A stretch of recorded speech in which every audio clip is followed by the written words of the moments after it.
have a lot of social media apps on my phone, but lately I feel like I check my load shedding app more than any of them, constantly checking the schedule. It's been a pretty grim few weeks, never knowing when the lights would be on.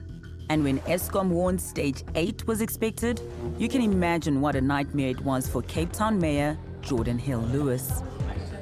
Stage 8 is a real nightmare scenario. All of our city services, things like water stations, water purification stations, sewage pump stations, all of our electricity substations would run out of battery. They wouldn't have enough time to recharge. Your cell phone towers would run out of battery. There's very little that we could have done about it to save residents in Cape Town from a real catastrophe. But this week, the whole picture changed with President Cyril Ramaphosa's family meeting. The crisis that we are facing requires that we should take bold, courageous and decisive action to close the electricity gap in our country.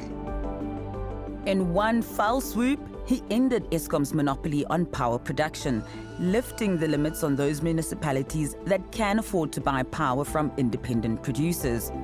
For energy specialist 𝗬𝗀𝗄𝗏, it's been a very good week. It's a huge game changer. What it's doing, it's enabling the industry to do what the industry wants to do, and that is supply energy. But as importantly, it's also enabling businesses to flourish and the economy to flourish, and allows the economy and the businesses to choose where they want to buy their power from and how much they want to pay. I was shocked to discover that throughout this whole crisis, Cape Town has had less load shedding than the rest of the country. It's something that many Cape Townians may not even know. It's all because of this high mountain and a 40-year-old hydro pump station at Steenbras Dam, which has been kept in excellent condition. This is the Ace Up Cape Town sleeve. Basically put, this hydro pump station is the reason why Cape Town is experiencing load shedding to a lesser degree than the rest of the country. It's a simple process. Water is released from the top dam, driving 4 turbines to generate power for Cape Town in morning and evening peak periods. At night, it's pumped back to the top, ready for the next day. Every stage of load shedding costs Cape Town 75 million rand per stage per day. So 75 million rand per stage per day. So we can protect Cape Town from 2 stages, which means we can save the Cape Town economy from 150 million rand in losses every day. Since becoming mayor, he's been on a mission for the city to take matters into its own hands and break its dependence on Eskom. In June, they began the process of commissioning power from independent producers.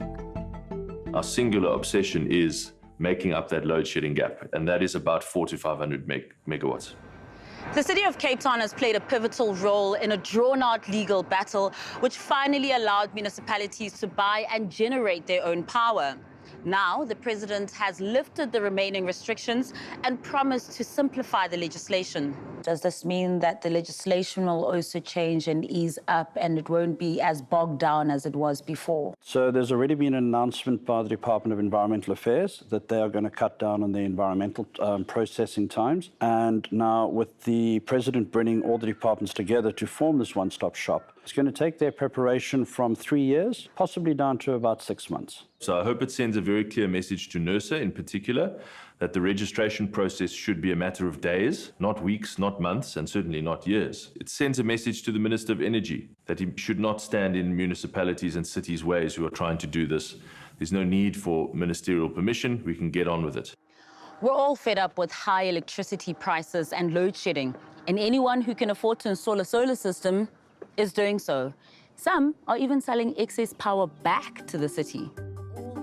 It's known as small-scale embedded generation, SSEG. Businessman 𝗫𝗁𝗀 sells excess power back to the city from his home and shopping centre.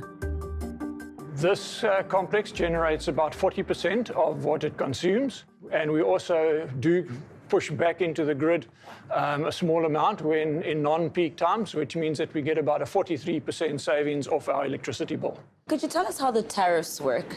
I mean, obviously tariffs differ between different residential and commercial. Our tariff here is currently approximately 2 rand per kilowatt hour that we consume, When we feed back into the grid, they pay us back approximately R1 per kilowatt that we feed back into the grid.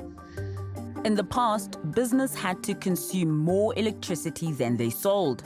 This week, the mayor announced that the city was lifting those restrictions. There's no limit on the amount of power that you can produce in Cape Town. We will take as much as you can give us. We'll EFT it to you. We can e-wallet it to you if you want. We'll send you cash for the power you send us. The president now even made it possible for Eskom to buy small-scale solar-generated power from independents. Overnight, it's made private solar generation a viable commercial option. While we wait for renewable energy power plants to come online, these rooftop systems potentially represent immediately accessible power for the city of Cape Town. And there's a growing number of them across town. 𝗀𝗁cie𝗿𝘆 is the head of facilities management at the Mammoth Old Mutual Park in Pinelands. Their electricity bill was 48 million rand a year before they installed solar. And to date, it saved them 17 million rand. For the moment, they don't have excess power to sell. The recent announcements by the Cape Town mayor and the president, how does that change things for you long term? That gives us another opportunity to produce significantly more on our carbon reduction strategy. The announcement really strengthens that business case, not just from a carbon business, but it gives us a strong commercial business case where we can sell the overproduced energy back onto the grid. But after the mayor's announcement, they decided to put a whole solar field on land nearby. Cape Town is piloting something known as wheeling. It's where a business can buy electricity directly from a power producer using the city or Eskom's grid. What still needs to be threshed out are the tariffs to use the grid. Most people think Cape Town's a tourist destination. If it had more wheeled energy, it would be more attractive for international investors. It would be more attractive for factories to set up shop here. The economy would really flourish with more energy being available, which can only be achieved through wheeling. What would you say the city's energy mix would look like in the next 5 years? We're going to take from a lot of different strands. We're going to take a little bit from SSEG. We're going to take quite a lot from independent power producers. We're going to get some storage. Altogether, that mix is going to add up to us being about 20% self-reliant. And that is enough to end load shedding. Remember, that is our goal. It's been an exciting week, and the mother city is ready to share its plans. It sounds like we can finally smile. There's like light at the end of the tunnel. There's light at the end of the tunnel. It's not an oncoming train, and the president made a fundamental shift to liberalizing the market.